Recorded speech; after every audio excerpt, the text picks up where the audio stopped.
everybody. Welcome to the Sacred Femme Alchemy podcast, a podcast to help you on your sacred feminine journey towards self-love and healing. I'm your host, Lisa Mae Francisco, a sacred feminine guide and mentor. In the podcast, we'll dive deep on how to heal your core wounds, reclaim your feminine power, and liberate your truth so you can be your wild, authentic self. Thanks so much for listening. I'm super excited that you're here. Hey everybody, welcome back to the Sacred Femme Alchemy podcast. I am super excited for this episode. I feel like I say that all the time, especially when I have guests that I know, that I'm connected to. And today I have the wonderful Kristi Amdahl. And she and I actually met at the Wild Woman Project Circle Leader Training Facilitator Program about, I think it was a year ago, right? Almost a year ago. Wow, that's amazing. I know. And so it was just a beautiful journey to go on this together and connect. And so for folks that don't know you, I'm going to actually read your bio here. So Kristi is a Wayfinder guide and sacred circle facilitator. Her work here on planet Earth is to help elevate the collective consciousness of humanity by helping awaken humans to remember who they truly are. Oh, that's so, I feel like we can go in so many directions with that. It's so good. What is a Wayfinder guide? What is that for people that don't know, including myself? So my mentor is Martha Beck. She's like a best-selling author and she runs the Wayfinder life coaching program. So she didn't actually coin the term Wayfinder, but she's definitely probably the most, well-known person who uses it.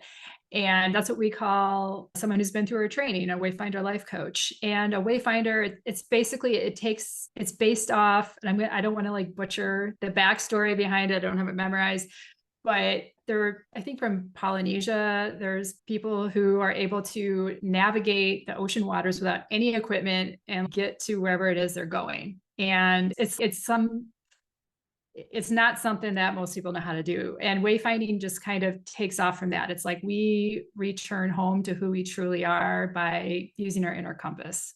I probably didn't say that very well, but anyway, so Wayfinder coaching, which is what I do, it's basically, it's life coaching, but the focus is on living in integrity with who you truly are. That's how you come home. That's how you like fulfill your purpose. If that's what you're looking for, that's how you live an amazing life. That's how you like eliminate suffering in your life.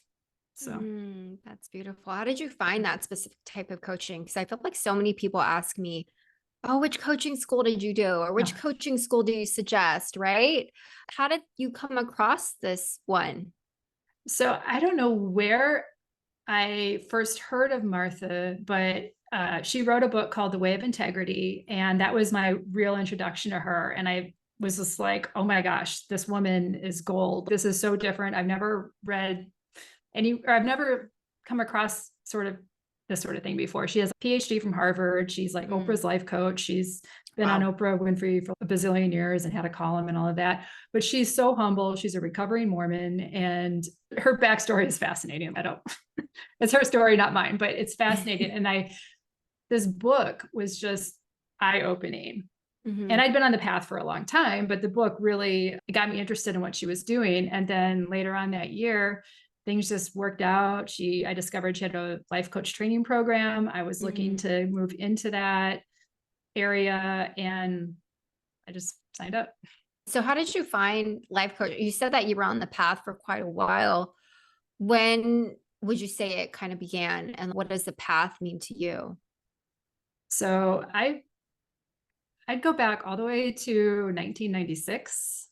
Probably. I barely survived a suicide attempt and I was like on a bunch of medications. I was seeing a psychiatrist and he was just like, you're doing great. As long as you stay on this cocktail medications for the rest of your life, you'll live a somewhat normal life.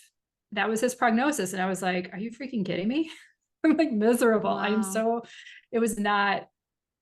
It did not inspire me.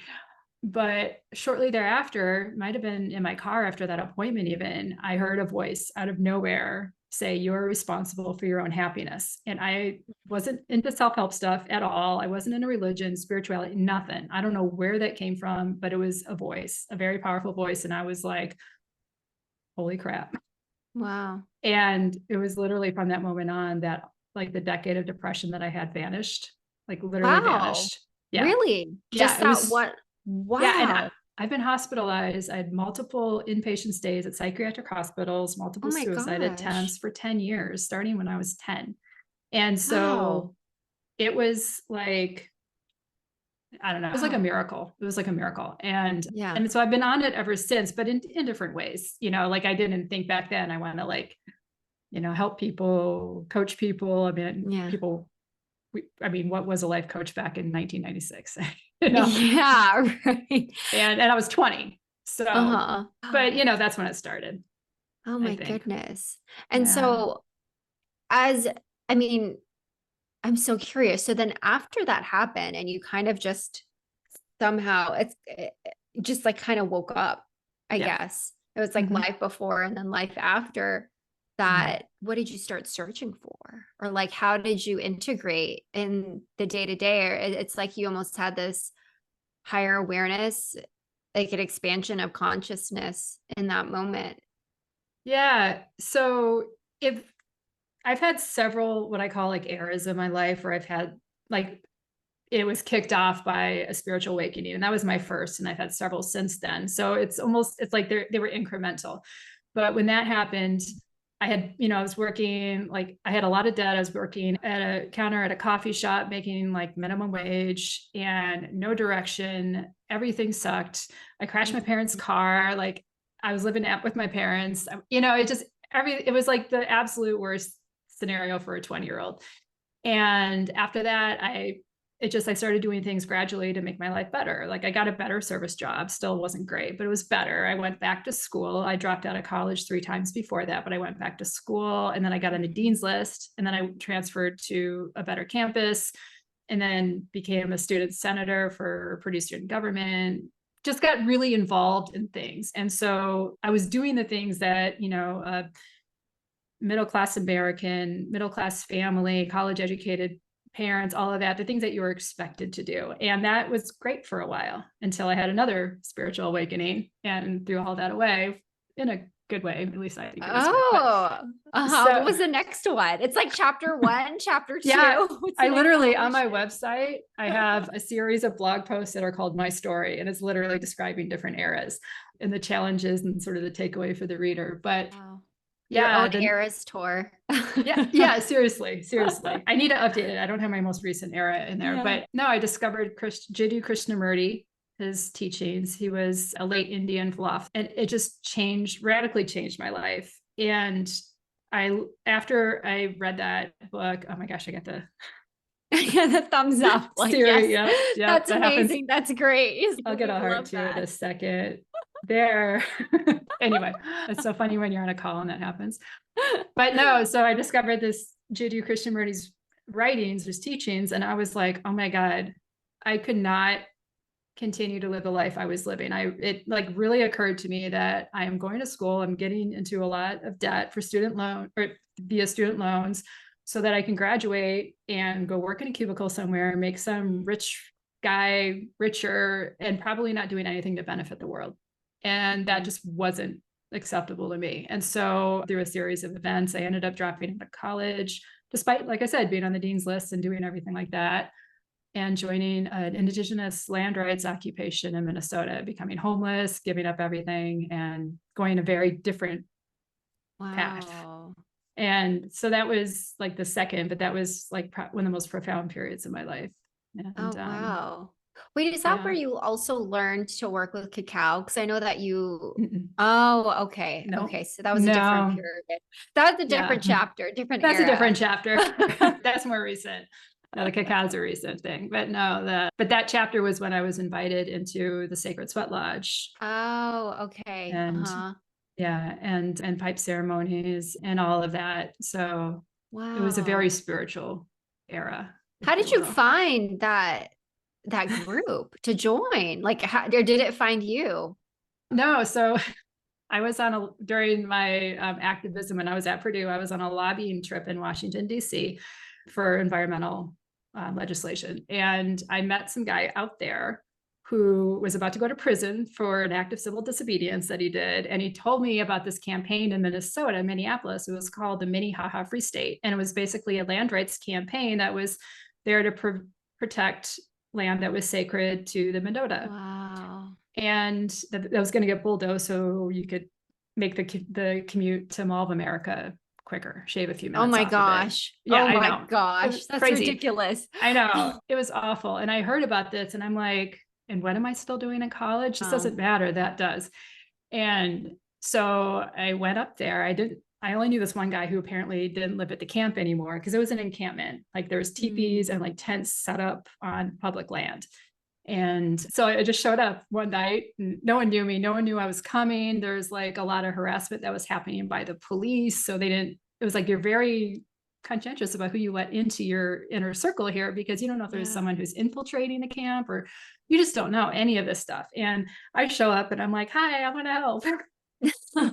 And they're like, come back in the morning, because it was dark. And so I did. And I was one of the elders there, his name was Bear. He took me under his wing right away. He just really adored me. He became a quasi mentor of sorts for me. And so he brought me into, he had me, or he wasn't running the sweat, but he was like the one who invited me into it, the first one. Wow. And yeah. That's beautiful. It's like you were led by an unconscious or like just a different force, right? You were led to the right teachers, the right people. And as you're explaining your story, I'm like, oh, I'm curious. So then what happened after that? What's the next evolution? How long were you there on that land for, helping campaign? And well, I was like, so I went there late October of 99. And then in like mid-December, a bunch of us went out to Seattle, which is where the WTO protests were happening. That was a plan for a lot of us. Well, when we like left, there were a lot, like the amount of people, the amount of activists at the encampment radically decreased, and they raided it. And so that era, like it wasn't that the era ended, but that campaign for me ended. And that campaign had been around for a long time. I just kind of joined it at the tail end of it. So a lot of us after that went down to the Navajo reservation in Arizona, and there was another indigenous land rights campaign involving the Dene and Peabody coal. And that was a whole other thing. But so I got brought into that, and then I did my own civil disobedience and stuff like that. But that era lasted, it went from like late 99. Well, when I like dropped out of school, I went from late 99 until early 2002, and I found out I was pregnant. And so you're like, I'm going to have a baby. Right. I was living at a duplex with 7 people or 6 or 7 other people and a dog. It was half vegans, half hunter-gatherers. Some of them didn't believe in soap. The vegans, and we're using vegan cutting boards. Vegans weren't happy. It was not a great situation. But oh, wow. It was interesting. Wow. So then as soon as you found out you were pregnant, what did you end up doing? I ended up moving to Montana. So I was in Minneapolis. My parents had moved out to Montana a few years earlier, and one of my sisters followed them at the time. And then later my second sister followed them, and they were like, come here. Like, just, this is, I mean, they wanted me to be in a good place, to be pregnant, to raise my daughter, because I was a single mom. And so I moved to Montana, lived there for like almost 12 years. And got myself back on my feet, went back to school, and then went to grad school, got a job, did all those, got married, got divorced, did all of that. But yeah. Wow. And so when you look back just on, everything that you've shared, which do you think was the most impactful part that actually, like, that influences you today? I think when I made the decision to drop out of school that was inspired by what I had been reading from Jiddu Krishnamurti. I think that out of everything in my life, up until maybe I entered the Wayfinder program, it was probably Jiddu Krishnamurti's teachings. They just opened my eyes. It was like, so many of us, I don't know, it's like following gurus, which could be culture, could be a spiritual guru, whatever. But he was like the anti-guru in a way. And it was like, the way we're living our lives, it's so toxic. I don't know, I don't even know how to describe it. It was his teachings that did it for me. And it was like, I've got to follow my heart. I have got to do this, even though it's going to really upset my parents, which it did. Even it's going to scare the crap out of them because, and oh my gosh, you know, she's only a few years from when she almost died. And now she's doing some crazy stuff again. It freaked everyone out. And I'm throwing everything away and everything. But yet I knew I had to do it. And just to actually take that step, take that leap and actually follow my heart, live in integrity with who I truly was. That was, I think, the most powerful and profound thing, most difficult thing I ever did, the most awakening thing I've ever done. Right. At such a young age too. And I think a lot of the times what I see is people, they will wait for a very long time. Yeah. When they've collected all those things, right? And then all of a sudden, it'll just be this sort of empty feeling that they have where they start to realize that they're not living in alignment. And maybe they don't. They're doing the American dream, maybe. A lot of the times the American dream, or keeping up with the Joneses. I don't know if people still say that, but you know, we used to say that all the time, and just doing all the things you're supposed to do to be happy. But then are you really happy? Yeah. And not even questioning it too. Right. It's let's just, I don't know, spend 60 hours a week working for somebody else, being unhappy the whole time we're there, or being at best sort of like, I don't know, placated. It's like, it's okay. It could be worse. I have a good title. My company's good. I have good pay, good benefits, whatever. So I'm doing it right. I'm happy. And then at night, I'm going to drink a bottle of wine and I'm going to binge watch something on, I don't watch TV, but I don't know, whatever's popular these days. And this is like my life. And I'm going to wake up every day. It's like a perpetual Groundhog Day. We're going to keep doing this over and over again. And until we retire. Right. And we're retiring because we can't stand our freaking lives. We're waiting for the opportunity to not have to do this anymore. I'm like, I don't want to ever freaking retire, you know? Yeah. It's so interesting how it's just like waiting to live. Yeah. It's waiting to live. I mean, both my parents, they're retired now. My mom, she retired almost a year ago.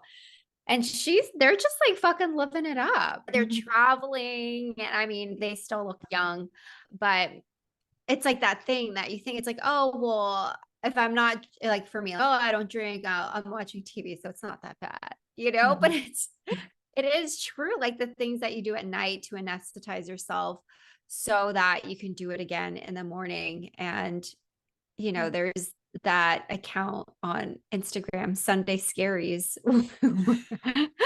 But everybody has that. Everybody has that. And I think what kind of kept me in the rat race for a while was just that this was a universal feeling. Nobody likes their job. No one wants. And it was funny. I was on TikTok. I'm like such a TikTok person.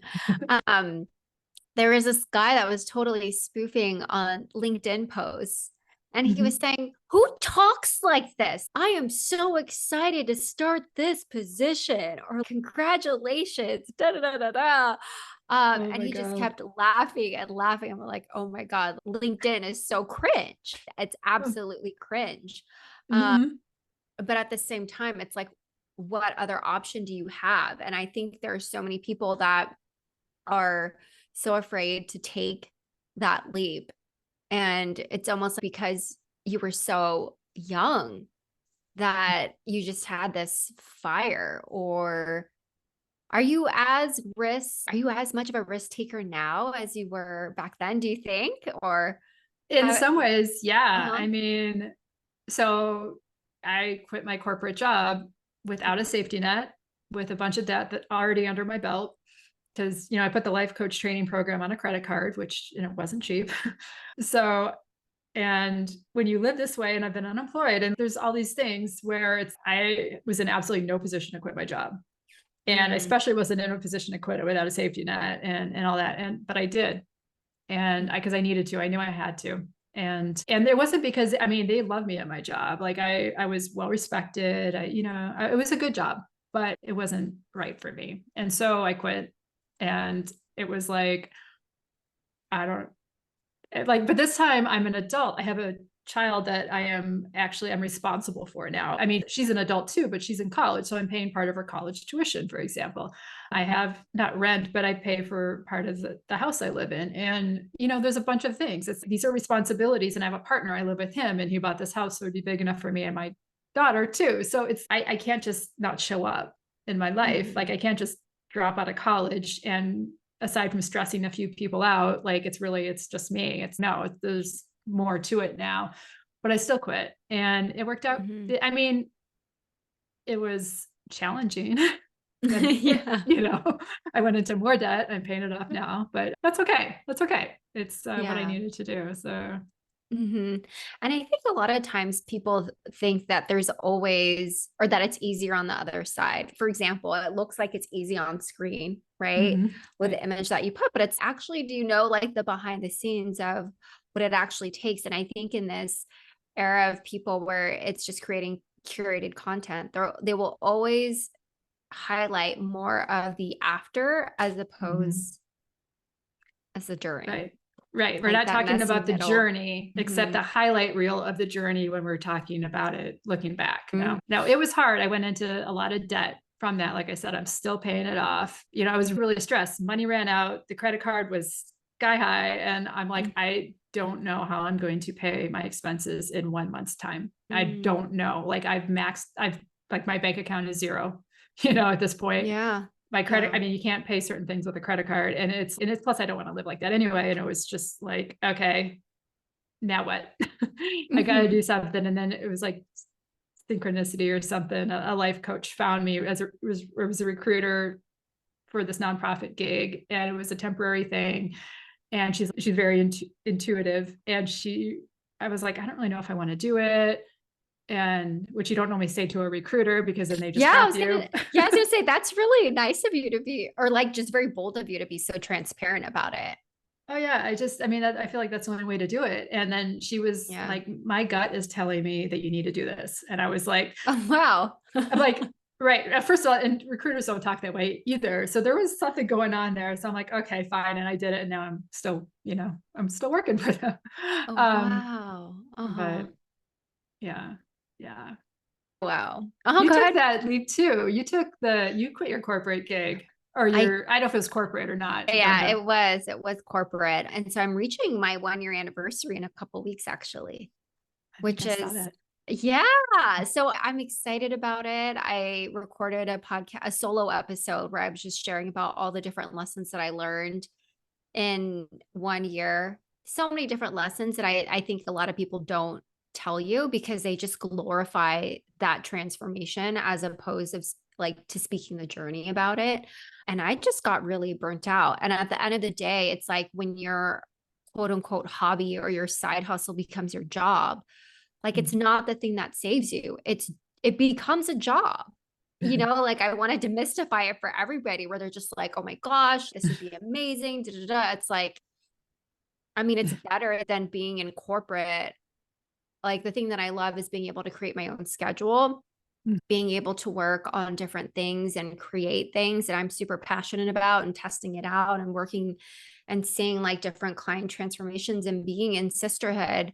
But at the same time, there are these moments from, oh, I kind of wish I had, a weekly one-on-one with a quote unquote boss, because you would always share your projects you're working on, or, hey, I'm having this trouble. And they would just, well, they're supposed to remove barriers for you, right? And kind of guide you and mentor you. And I'm sure you can pay for a coach, like to coach you. But it's I do miss having that touchstone, of being able to learn from someone. But except in this case, you're always paying to learn. Right. Right. Yes. Like I know so many coaches that are certified in so many things, like Yeah. so many things. It's kind of crazy. And I think it almost becomes this rite of passage of thinking that because to me, it's all related to the amount that you're willing to sell your offerings for, right? And whether or not you actually can hold the frequency of what you're asking for. Yeah. And there comes this piece of doubt where it's okay, well, I need to do more, be certified in more to charge X amount of money because I need to bring the value, or what's the value of it. And so it's just, I don't know, it's like a constant marketing game. I was just, you and I were just talking in the green room. I was like, I feel like I'm just a free content creator. Right. Right. No, that's exactly, I mean, I don't know. And I think there's this challenge too of, seeing how much some coaches charge. And wow. Yeah. I mean, and then there's like this massive continuum. There's like the $100 an hour coaching that, a lot of people charge. It's, if you Google like market rate or whatever, you'll get a number closer to that. It's true. Then there's ones that charge $50,000 a session. Oh my God, who's that? I came across someone the other day and I was like, I think his name is Brian Ridgway or something like that. And I don't know, I just like bragging all over his content that I came across through a Facebook ad or something. And he's mentioned that in there. But, even him aside, there's the coaches that charge $200,000 a year and for, biweekly sessions. And it's, I don't know. I mean, people charge whatever you want to charge if someone wants to pay it. So, that's between you two. But for someone like me, I did a life coach training, my cohort, I don't know how many people were in my cohort. There's a bunch of life coaches out there. I'm credentialed just like a lot of us are, I have my ICF credential. I'm a Martha Beck certification. I'm in continuing education, coaching trainings and stuff, but there's all this idea like charge what you're worth or whatever, which don't get me going on that. That's crap. But it's, well, how can I be worth more? And I don't know, just so much comparison. I don't even know where I'm going with this. I'm kind of going off on. No, I love it. I love it. That is, I was telling you in the beginning, usually when I do these conversations, it's kind of like the conversation takes on a life of its own. Right. And I try not to curate it as much. Like I want this to be such a feeling where people can just kind of land in on the conversation, be like, oh, so all the things that I'm learning about you, I'm like, oh, wow, they're learning about it too. Right. This is all unscripted. Yeah. Yes. But it makes so much sense as you shared your reflections of your journey, why you landed in the Wild Woman Project circle leader training. And the Wild Woman is something that you know what it was? It's okay. It's so funny. Every time I do these trainings, right? I don't know why I'm like whispering all of a sudden. It's like, someone's going to hear this comment. Right. But I mean, this is just me. This was my journey. Like it was a lot tied to what we were talking about, like worth and offerings and can I charge more? And so it's okay. Let me just, I don't know, gather it's like a squirrel, like gathering all these nuts for hibernation and be like, okay, let me show you my toolbox. And then I'm going to and then that's why I'm charging you this much. And so for me, it was like, I was collecting all these certifications. And the reason I was like, I don't know how to lead women's circles, so I'm just going to join this. But I found it fortuitously, like somehow I don't know. I never even followed Chris Maddox, who's the creator of Wild Woman Project. And that's how I ended up there. But so I didn't have this like connection to the wild woman archetype as much. And so it's so interesting that as you've, so beautifully told your story so raw and very transparently, that I can very clearly see that you've always had this archetype activated in you from such a young age. Yeah. Yeah. And one thing that I learned about, I was on a call with I'm not sure if this is totally related or not, whatever, but I feel like it is. I was on a call with my first paid coach, a spiritual business coach. And we were talking one day, I don't know what we were talking about. And she's, what's your birthday? Oh, I gave it to her. I'm like, what time were you born? Where were you born? And I was like, I told her.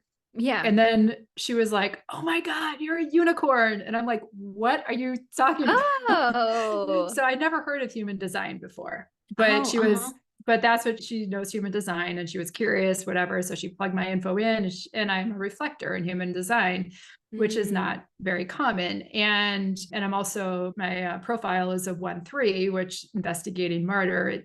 And when she told me about the human design thing and my profile and all of that, and I started like researching it a little bit. First of all, I was way overwhelmed. You can't just like dabble in it like you can with your horoscope, you know.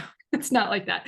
Yeah. But then when I really started getting into it, started not getting into it, but like when I started really trying to understand what it meant, and I had a session with a human design person, everything came together. Everything made sense. I'm like, it explained my whole life and how I lived and functioned in the world better than any personality assessment I've ever taken, ever.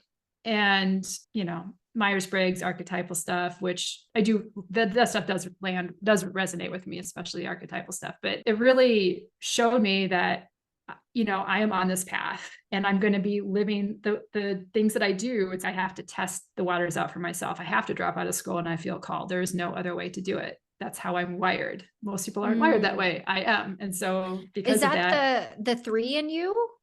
That's yeah, okay. Exactly. And in the investigating part, that's the part that has to learn more and more, get more certifications before I feel confident putting my voice out there and sharing, which is why I have, you know, I have my undergrad degree. I went to graduate school twice in applied economics and public administration, nonprofit management. You know, I've done a bazillion trainings of every kind, you know, like yoga teacher trainings and meditation teacher trainings and, you know, life coach school and, you know, like business school stuff and just everything, because that's how I'm wired. I just need to do that. Yeah. But the archetype stuff, the wild woman archetype, I'd heard of Women Who Run with the Wolves, which Chris is like, everything is kind of centered around that book. Right. And I had a copy that I've only partially read for 10 years on my bookshelf. And it wasn't until we did the training that I really looked at that book again and read it cover to cover. And I was like, oh, you finished it. Yes. Oh my God. It's a big book to get through. Yeah. Girl, oh my God. It's so funny. So I have it at my desk. Oh, nice. Like, nice. Yeah. Okay. Yeah. You're like Bluebeard. You're probably at the Bluebeard level. Like I am posting this on YouTube, but I mean, for those that are just like listening audibly, I'm showing Kristi the books. I have it at my desk, Women Who Run with the Wolves. And I can't get past, I forget, I'm always on the first story, the first chapter. I'm always there. And it's just, I'm like, one day I'm going to finish it. One day. You know what? It didn't speak to me for a long time. It was really hard to move through it in the beginning. So like my book looked like yours for most of the time that I had it. And then something in me just clicked and I read it and I appreciated it this time. And then one of the stories at the very end, and I don't remember details of it, but it really spoke to me. I was like, oh my gosh, this is freaking gold. Yeah, it just stood out to me different than the others. So maybe someday you will. When it's right for you, you will. And you're not going to like, your life's not going to be any less because you didn't either. So, well, you know, you mentioned that other book. What was it? The Warrior Woman training, or not war training. Oh. There was another one that you mentioned. It had a red cover on it to our group. Oh, there was a warrior goddess. I think so. I think that was the one. And I think it was easier to digest because it had similar concepts to Women Who Run with the Wolves. And that one to me, I just thought, oh, okay, this is in layman. I get this. I can read it, you know? Right. Yeah. There's the Dr. Estes, like she has a very unique style. I think they call it mythopoetics or something like that. And it's awesome. It's amazing to hear someone speak it. If you ever have the opportunity to listen to a storyteller, like use that kind of language, it's incredible. But if you're reading it and you're not used to it, it's like, it can be like, it's, you know, there's a powerful message in here, but it's still hard to. Oh my goodness. You just made me make sense of something. So I'm actually in this program called Reclaiming the Mythical Feminine, and it's through the Jungian lens. Okay. And Dr. Estes, she's a Jungian analyst. Mm. And so what they do is they use active imagination. And so we're doing a lot of storytelling of all of these different feminine myths. And so Mm. we're not giving the material until afterwards so that it actually activates our psyche. So we're doing dream work with it also. Oh, And wow. so we're not only, so we don't have the text to the Mm. myths, nothing, just the recordings. And we just sit there for 2 hours and just, I don't know, close your eyes or something Oh, and just wow. soak into your bones. And we don't get the material until after the end of that particular myth, where it's like, oh, here's like further reading for you. So you can actually process it in this masculine way. But that's what made me realize when you're like, oh, it like makes sense. Like if you hear it as it being told as a story. And so it's, oh, maybe that's why it's not making sense, because it's not supposed to be filtered through the left brain, which Right. is masculine way. So maybe I should Right. just get on Audible. Yeah. Right. Right. That's a really good point. Right. The solar, the Mm-hmm. masculine, the left brain. Mm-hmm. Mm-hmm. Yeah. Oh my Wow. goodness. Yeah. And so currently right now you are doing circles, right? You are doing Yeah. women's circles. Mhm. And so so were you doing the women's circles before you joined the training, or you just wanted to solidify yourself in that skill set? Yeah, no, I've been doing circles. I called my first one in May of 2022, or like my first Sacred Sister circle in May of Mhm. 2022. I didn't have a training under my belt for that at that time. Right after I did that, after my first or second, I did a Sacred Circle training, like a workshop offered through Mhm. the Center for Transformational Coaching. And I tweaked how I was leading circles or facilitating circles as a result of that workshop. And everything was going great, but I started getting curious because I see all these circle leader stuff popping up in Yeah. my algorithm, because I'm promoting circles, you know? And so I started getting curious. What are other people doing? Because I don't know. I haven't really been trained. I just do it the Yeah. way I do it. I have a little bit of training that is influenced it a little bit, a few elements of how facilitate circles. But like they're my format. And Mm. so it was just curiosity, and the price point for a training was really, I mean, it was low. Mhm. Compared to so many other trainings. And so I was like, I can do this. I can spring for it. So Yeah. Were you yeah, surprised once you found out what the format was? I mean, like what surprised you the most when you were doing different trainings for circles? I think, I mean, there's so much variation in structure, which I think is great. I think it's beautiful, but it was interesting. I think the biggest maybe surprise, if you will, it's not really a surprise, but the biggest thing for me, I think, was the noticeable difference between how the Wild Women Project Circle Leader training is versus the way I sort of figured out on my own, and the way that I was Mm. trained through that one workshop. There are a few very key differences. And to be honest, I feel like the circle training that we did together, I feel like it would have been like more powerful if we had implemented these other things. So Oh, I'm yeah. curious. I'm like, oh, what are these other things that I could implement in my circles? Yes. Okay. So Tell me. I'm all ears. yeah, equity and sharing. This is a huge one to me. This is so important. It's the most important element of my circle. Well, there's two equally most important elements in the circles that I facilitate. One is that we together, we read our sacred circling agreements, and then we Mhm. give everyone permission to add to that. And that takes 7-8 minutes of our circle time. Mhm. But the other thing, and the thing that I was initially going to talk about, was the equity and sharing piece. And this is, so usually like in a circle format, at least most circles that I've been to, everyone's invited to share.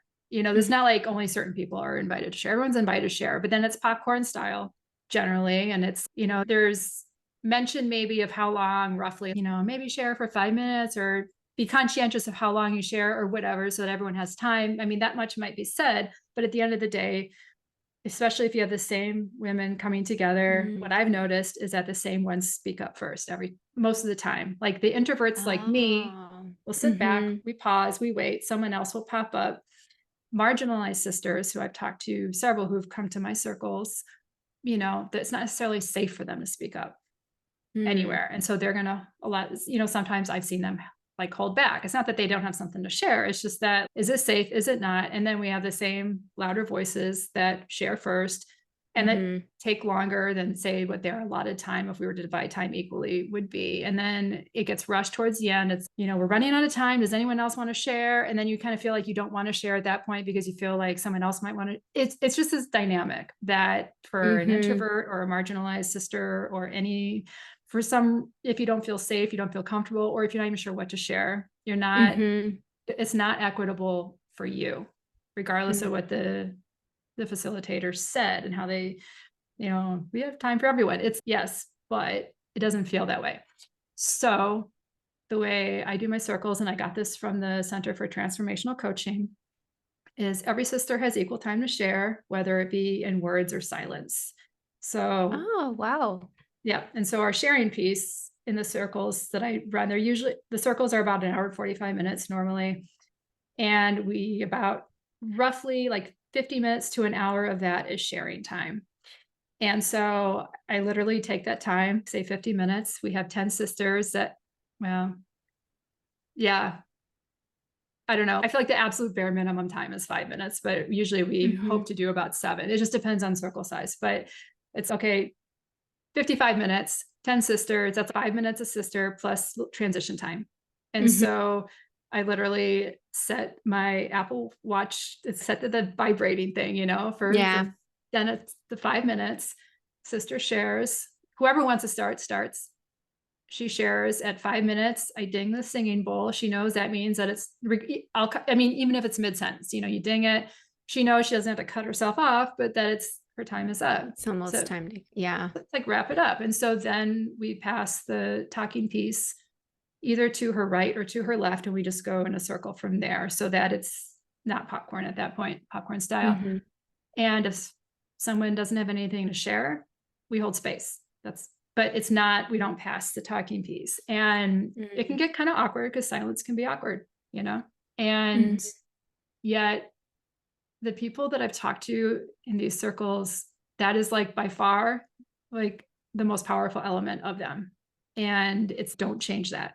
Don't change that. It's a very beloved part of the circles. And that it shows every sister that she's equally important, that like we're holding space for her. We see her, we recognize her. It doesn't matter if she's introverted, doesn't matter if she's from a marginalized community, and it's so powerful. Anyway. Oh, I love that. I love that. That's actually something that has never, I understand the equity piece in terms of equal shares, but even if someone doesn't have anything to say, wow, that just it heightens it even more. It amplifies the sacredness of holding space for these circles. Yeah. And at times, like, it's interesting because often a sister will start sharing. She'll say she has nothing to share, and we're holding space for her. And 2 minutes later, she'll start crying. And she'll have something that's just really bubbling up that just wants to come out. If we had said, okay, you don't have anything to share, you can pass it, that experience never would have happened. It's true, because people they choose not to. They think they don't, but you're absolutely right that it just, once you start flowing and talking, and I find that also too, people that are new to women's circles, and it's such an ancient practice. I don't know about you, but the first time I was really in a women's circle, I felt like this was an ancient thing that I had done many lifetimes before. It was just this deep remembrance in my body.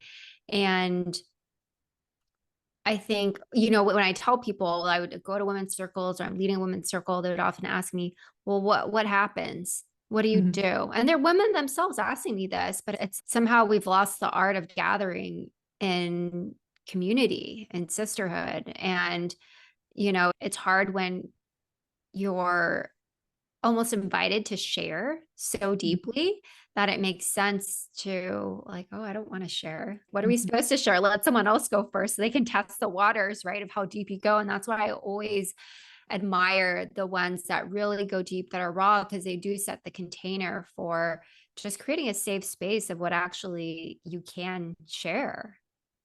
Yeah. I'm always blown away too by what comes up and the emotions that come up.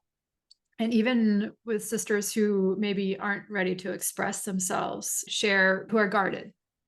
You know, sometimes they're the ones that, you know, the tears are flowing. We always have Kleenex boxes at, you know, at the circles that I Yeah. facilitate. And so even if their share is reserved, it's like there's something happening. There's something going on inside. And that's like the beauty of it. They're so powerful. They're just, I feel like they just sitting in sacred circle with sisters, just kind of like bypasses so much and just freaking goes straight to the heart of who you are. Just kind of opens that, cracks that open. And I've seen so much growth in, I have one sister, and I'm not going to obviously say who it is, but I have one sister in mind. Like I've seen her from, you know, from the early days of the circles. And I've seen a shift in her over like the last year and a half, almost 2 years now. And she's stronger. And you just, and actually, and I'm not the only one who noticed that about her shift, and her external life hasn't changed, but she's so committed to the circles, and it's just so incredible to see that. And, you know, a lot of times, like when sisters share, it's, you don't really know what's going on inside because they don't necessarily get super vulnerable. Some of them don't, but something's there because, I mean, tears don't come. Yeah, exactly. And I think the important part is how it's like when I think of the container of the circle, that transformational piece, it's about allowing yourself to be seen.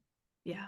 And a lot of people, they desire intimacy, vulnerability, but your part in it is to be able to express, like you mentioned, like taking the muzzle off ourselves, which is something maybe we've done to ourselves or by other people, thinking that what we have to say doesn't matter, or we shouldn't say it, or not wanting to have the spotlight on us, not feeling like we deserve to take up space, but really claiming and owning. And that's why I think women's circles are just so powerful, whether they're online, whether they're in person, because you really create this sacred space in this container to go really deep. And there's something so healing about reclaiming this idea, no, I deserve to take up space. I deserve to say this. And one of the things that I institute, and I've seen it before, even like in 12-step circles, it's where, you know, you talk about no crosstalk. You know, it's like you allow that person to share what they need to say. Don't comment on it. Don't directly talk to them about it in front of the group. Let it be shared and have the circle be the container that actually transmutes it. Yeah. Like it's not up for grabs to dissect, to process, or any of that stuff, which is a healing experience in itself, because especially if someone's been in a family where they weren't allowed to have their own opinions without it being attached to someone else, it can be very harmful and a space that isn't safe. Yeah. So yeah, you know, it's interesting that you mentioned the 12-step circles, because, you know, when I called my first circle in May of 2022, it actually wasn't my first circle, because I'd been in 12-step recovery circles for 7 years, worked with a sponsor who was like, I like to call my first unofficial life coach, because that's really what the work was. honestly, it is. Like when you think of, it's like funny because people are like, "Oh, when did you start?" I was like, "Oh, when I got sober." Right. Right. Yeah. And it's like, I think it's so interesting because I remember when I first got sober, it's like you feel like it's a death sentence. I don't know about you, but it's like, oh, I have to hang out with these losers in dark basements, like church basements. And I remember because I got in New York, and the girl's like, don't worry, sweetie, like you're going to be part of the coolest crowd and of these people that you just would never rub shoulders with if you were still drinking out there. And it really was the bedrock of my spiritual awakening, that foundation. And it just really catapulted me into, okay, what is like, how do you create intimacy? You know, calling someone, talking to someone. And I mean, sponsorship is basically working with a mentor or coach. Right. Like everything I learned is like from sponsoring people, everything, like everything, every spiritual thing that I've done. Like, sure, it's been enhanced by like different evolutions of my life now, which is like more Tantra, but it's the whole purpose of it was just to help you find your own spiritual practice, Mhm. whatever it may be, whether you adopt what they tell you to, or you find your own bridge to something else. But the thing that I was really missing and craving was the intimacy in the meetings. And I Mm. started to notice the difference of like how public, circles were, of how they try to create that. And I'm like, oh, there's something special there. I'm like, how do you actually recreate that? And that's when I really started to notice like it starts with you, what you model, what you share, how you share it. And I almost feel like being in 12 step kind of trained me for the work that I do now. Even though in Mm. retrospect, I'd be like, oh my God, this is such a death sentence. But honestly, it did. And the way that I'm able to share so transparently is because, like, in every meeting, people would shout at me if I had to do like a big share, tell the truth. I'm like, oh, but I feel like that's where I got all my practice from. Yeah. That's a really interesting point. I was in a different 12-step circle. I got sober like way after that, but was very much in the same, like I was married to, recovering alcoholic. That's where I got involved. Like I love their meetings and their everything. Like I was blown away by the change that this is what it was like then. This is what it's like now. And the Oh, story yeah. is, you went to prison for cooking meth in your garage and now you're like this like millionaire. I mean, I wasn't impressed by the money, but just how Yeah. you just like, turning your life around. I'm like, I It's wish I was an wild. alcoholic so I could do this too. I mean, that was back in the day, Yeah. when I Yeah. was drinking a glass of wine. But yeah, but I was in another, the complementary program to that and Yeah. trying to keep the anonymous part of the anonymous in the word, but yeah, no crosstalk. You have your 12 steps and your 12 traditions. And Mhm. you read those. So those are like your agreements. And so Mhm. bringing the sacred circling agreements into the Oh, circles that I totally. do, it was like maybe the reason came so naturally for me is because I was used to the 12 step. It was like, yeah, we're going to go around, we're going to read the steps, we're going to Mhm. read the traditions. And that's very much how the circles that I facilitate, how we do it. I have a piece of paper with our agreements and we just pass it around, you know, Mm. and Mhm. no Mhm. crosstalk. We have a talking piece, no crosstalk. And we go around in a circle, just like the meetings did after that. Whoever starts, great. Oh, we do a reading. Like I Mhm. share a reading, the theme and offer reflection prompts. It's freaking, I feel like now that we're talking about this, I feel like I'm leaning 12 steps in a way. No, and it's very interesting. And I will always be in gratitude and so grateful for that because it really is a blueprint for life. Like Yeah. some people, they're like, oh my gosh, like it's so embarrassing or whatever. It's so taboo, but it's like, you've literally hit the jackpot because you're fast tracking through life. Think like when you think about the skill sets you get of learning how to navigate, like people are like, my parents never told me how to do this. I don't know how to do this. I was like, oh my God, and fucking 12 step, like you learn that. Like you're literally learning how to be an adult, how to be emotionally intelligent, how to be socially aware of things, how to be mindful of where your triggers come from, what are the root, like where they, like the root of them, what to do, how to have a spiritual path. And it's not necessarily religious because you get to choose whatever you choose to worship or work with, or you can use source, Mhm. spirit, God, goddess, like higher power, like whatever. But it just really, and like even when I would take my coaching program, and because I would coach other people too, like just even who were in 12 step, and it was all like from sponsoring other people. And I remember being in the coaching program and I said, oh, I already know what to do. Like a Right. lot of the frameworks they're teaching, I already innately knew how to do. And so that's when it started clicking. I'm like, oh, maybe that's why I was supposed to be in that program and all of that stuff. Right. Right. Yeah, so I feel like we have so many similarities, and I I'm know. not a reflector, but I am a 5-1 generator. So Okay. I understand the one part very The one. well. You know, we're often investigators. It's like, I love Right. to have my hands in everything. And then in Vedic astrology, I'm actually a double Gemini. So that means like, I love to just learn. Like, Oh, man. it's like double whammy. I don't know what I am in Vedic astrology. I'm curious now. Oh, it's different. I mean, it's because, you know, you have like where you're born, the time and everything. But what they take into account is every single planet was in a different place when you were born. And so they take that into account. And so it's like, it tends to be the month before the Western astrology that you typically are, but I absolutely love it. I'm gonna have to explore that. Yeah. Another rabbit hole to dive down. Right. Oh my goodness. But where can people find you? How can they attend one of your circles and work with you one-on-one?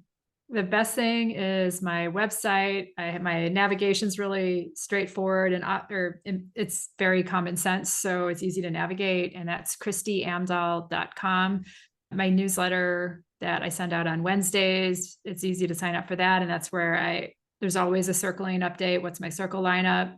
And Amazing. whatever wayfinding coaching offers I have, I mentioned that, but it's all on my website. So, okay, perfect. So I will yeah. put it in our show notes.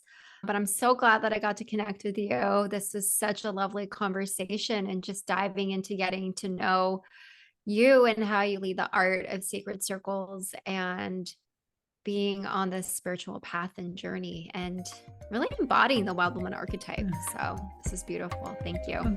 Thank you so much for having me. This was great. It was also really great to catch up with you. Yeah, right. I love what you're doing. I love what you're doing. Thank you. Thank you so much. And thank you everyone for tuning in. And I will catch you on the next episode. All right. Bye, everybody.